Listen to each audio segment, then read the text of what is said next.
পরম করুণাময় দয়ালু আল্লাহ তোমার নামে আরম্ভ করেছি। জিন জাতিকে কিভাবে আল্লাহ ধ্বংস করেছে এবং শয়তানকে কিভাবে সৃষ্টি করেছে, ইবলিশকে কিভাবে আল্লাহ দুনিয়াতে পাঠালেন এবং জিন জাতিকে ধ্বংস করার জন্য, এবং সে আল্লাহ 9 লাখ বছর ইবাদত করে আল্লাহ তাআলার কাছে প্রিয় বান্দা হয়ে গেলেন, ফেরেশতা কুলের চেয়ে প্রিয় হয়ে গেলেন। আমি ভিডিওটি সম্পূর্ণ তুলে ধরছি, আপনারা সকলে মনোযোগ সহকারে শুনবেন, আমার প্রতি দোয়া করবেন। জিনদের পঞ্চম বারে পয়গম্বর এই বাদশাহ হামুশের পুত্র ছিল ইবলিশের জনক। তার নাম ছিল খবিশ। খবিশের আকৃতি ছিল ভয়ঙ্কর, এক সিংহের ন্যায়। তার স্বভাব প্রকৃতি সিংহের ন্যায় ছিল। একদিকে তার দেহ ছিল পঞ্চম শক্তি, অন্যদিকে তার চেহারা ছিল সুস্পষ্ট দুর্বলতার চাপ। এই খবিশ ছিল পাপিষ্ঠ জিনদের মাথার তাজ। ইবলিশের মাথা ছিল জিন জাতির পঞ্চম নেতা হামুশের কন্যা, তার নাম ছিল নীলবিষ। নীলবিষ জিন দেখতে ঠিক একটি নেকড়ে বাঘের মতো, আর প্রকৃতি ছিল অবিকল নেকড়ের ন্যায়।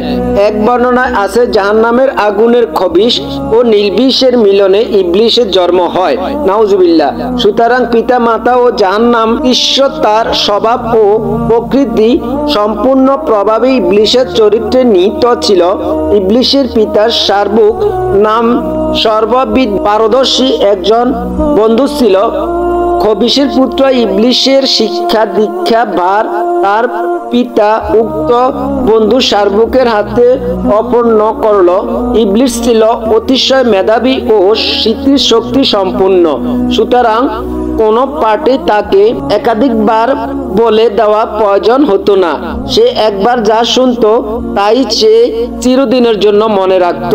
ফলে শারবুকের মনে ইবলিশের সম্পর্কে অত্যন্ত উচ্চ ধারণা জন্মেছিল। তাকে পড়াতে শুরু করে সেই তার বন্ধু খবিশকে লক্ষ্য করে প্রায় বলতো, বন্ধু, তোমার পুত্রর ভিতরে যে লক্ষণসমূহ দেখতেছি তাতে মনে হচ্ছে যে ভবিষ্যতে নিশ্চয় এক মহান ব্যক্তিত্বে পরিণত হবে। আমার শিক্ষকতা জীবনে 26 বছরের মধ্যে তোমার পুত্র ইবলিশের মতো এত তীক্ষ্ণ স্মৃতি শক্তি সম্পূর্ণ বিদ্যমান ছাত্র আমার হস্তে আর দ্বিতীয়টি পড়েনি। কিন্তু দুঃখের বিষয়, তোমার অত্যাধিক বেয়াদব, অহংকারী এবং ভবিষ্যৎ এবং বিষম এক গোয়া। এটা তার ভবিষ্যতের জন্য সুখকর নয়। তবে সেই যাই হোক না কেন, ইবলিশের জন্য সুফল শূন্য। উল্লেখ্য যে ফেরেশতারা জিন কুলে ধ্বংস করার সময় বালক ইবলিশকে স্নেহবশত তার হত্যা না করলে উল্টা তাকে লালন পালন করার জন্য আল্লাহর নিকট হতে অনুমতি নিয়ে আসমানে নিয়ে যান। ফেরেশতারা তাকে প্রথম আসমানে নিয়ে জিনদের প্রকৃতি ও স্বভাব অনুরূপ আল্লাহর ইবাদত বন্দেগীর নিয়ম কানুন শিক্ষা দান করল। ইবলিশ স্বীয় প্রতি ভাবলে অতি অল্প আয়সে স্বল্প সময় শিক্ষা লাভ করে দীর্ঘ 1000 বছর প্রথম আসমানে আল্লাহর ইবাদত করল। তথাকার ফেরেশতারা তার ইবাদতে একাগ্রতা ও নিষ্ঠা দেখে অবাক হয়ে বলতে লাগলো যে আমরা ফেরেশতা জাতি কেবল আল্লাহর ইবাদতের জন্য সৃষ্টি হয়েছি। একমাত্র ইবাদত আমাদের শিক্ষা দীক্ষা ও ধ্যান ধারণা সবকিছু ইবাদতে আমাদের একমাত্র কাজ।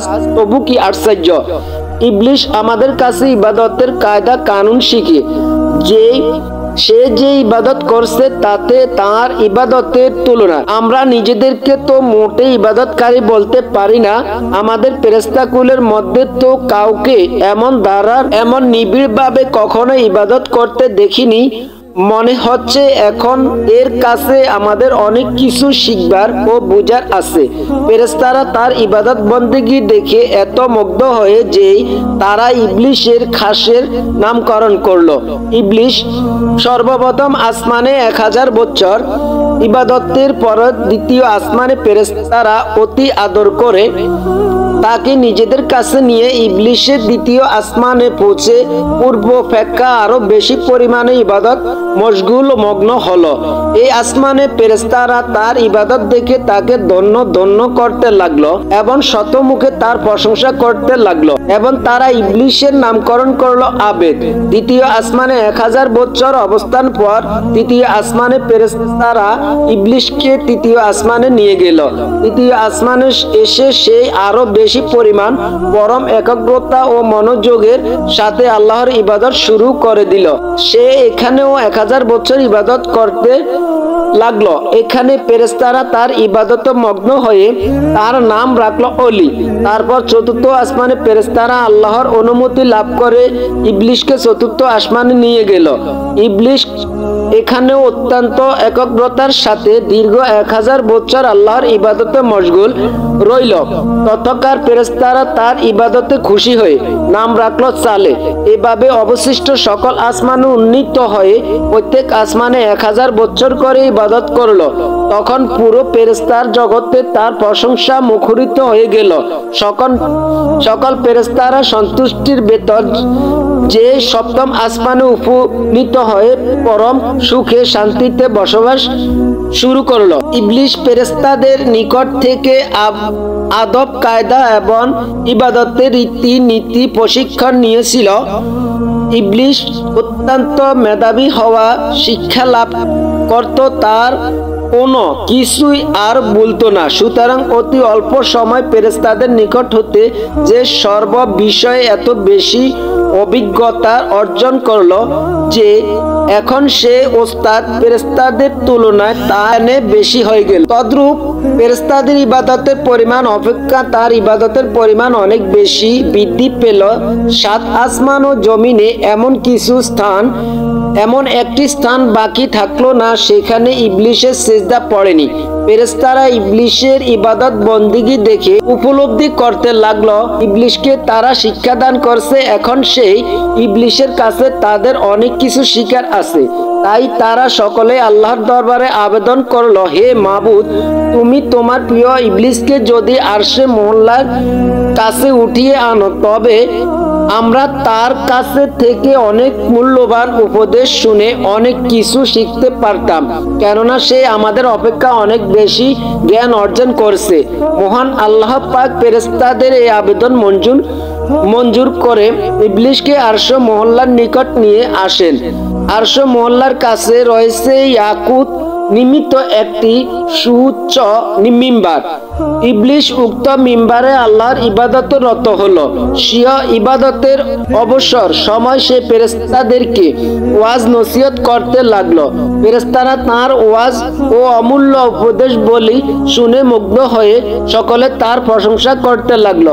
শেষ পর্যন্ত মালাইকা ফেরেশতা শিক্ষা নামে পরিচিত হয়ে গেল। আল্লাহর আদেশে ফেরেশতারা শেষবার জিনদেরকে হত্যা করার পর পাহাড় পর্বত ও বনে জঙ্গলে লুকিয়ে থেকে কিছু সংখ্যক জিন প্রাণ রক্ষা করে।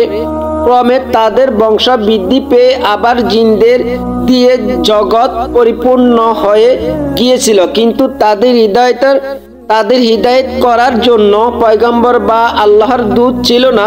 ফলে জিন জাতি ভীষণ পাপাচারী হয়ে উঠেছিল। আল্লাহ তাআলা ইবাদতে বন্দেগী ও আমার প্রতি তোমার অনুগত, তুমি তোমার প্রতি অন্যত্র সন্তুষ্ট হয়েছিলে। এবার তোমার প্রতি আমার নির্দেশ হলো তুমি দুনিয়াতে গিয়ে তোমার স্বজাতি জিনদেরকে সৎপথে প্রদর্শন করো। মহান আল্লাহর এই আদেশ শুনে ইবলিশ বলে, হে মাবুদ, আপনার নির্দেশে আমি অবশ্যই পালন করব, তবে আমার একটি আরজ হলো আপনি আমাকে এমন ক্ষমতা দান করুন যেন সারাদিন দুনিয়াতে জিনদেরকে হেদায়েত করে সন্ধ্যায় আবার আমি এখানে ফিরে এসে সারা রাত আপনার ইবাদত ও ফেরেশতাদেরকে নসিহত করতে পারি। আল্লাহ পাক ইবলিশের এই আবেদন কবুল করলেন। তখন ইবলিশ অত্যন্ত আনন্দ দুনিয়ায় নেমে আসলো এবং জিনদেরকে হিদায়াতের কাজ আত্মনিয়োগ করলো।